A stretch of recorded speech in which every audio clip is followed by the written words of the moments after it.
My name is Jerome Bwire, and I'm from Reno, Nevada. So I ended up going to school in the University of San Diego. Up until that point, I had kind of gotten pretty good at ignoring my sexuality and kind of not facing those issues. I actually was in a relationship with a girl that I had met my sophomore year so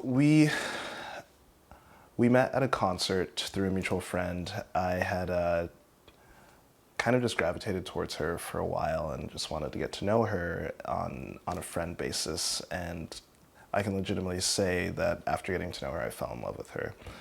But the issue was in our intimacy. There was one night we went to a show together and we were downtown and came home. In my head, I'm thinking of how I'm gonna get out of like having sex tonight, and so my solution was to just get really drunk. And as we went to bed, I just said, like, I have whiskey dick. Sorry, can't do it tonight.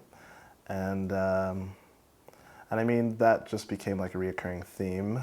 It was just getting to a point where like all of these lies that I was telling to her and myself were just getting to be too much. And there are definitely nights where after she was asleep, I would be crying myself. Just like see someone that I care about so much that I'm just like constantly hurting. Our senior year,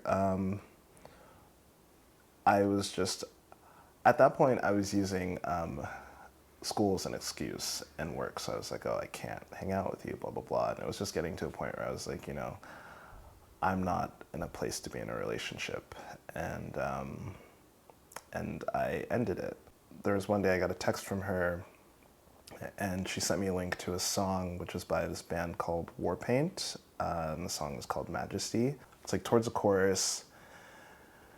And she's singing, saying, when I held your hand, you still went the other way.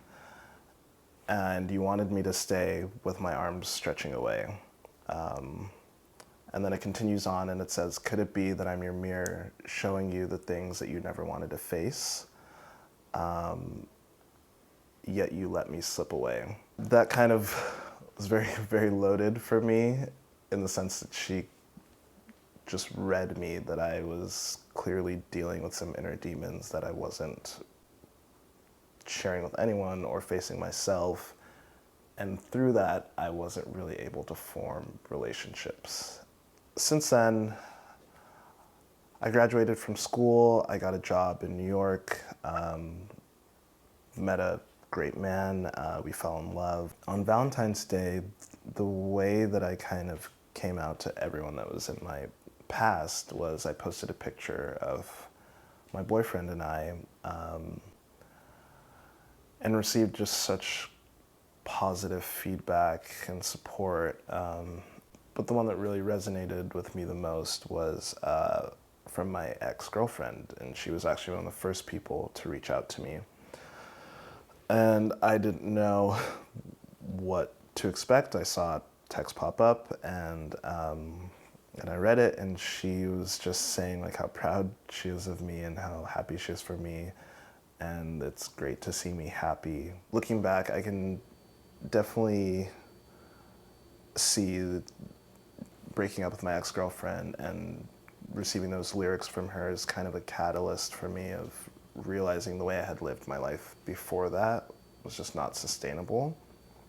The most rewarding thing is like, because I'm honest with myself, I'm at a point in my life now, like here that I'm living in New York City, that I can like form relationships with people that I struggled with so hard up until that point.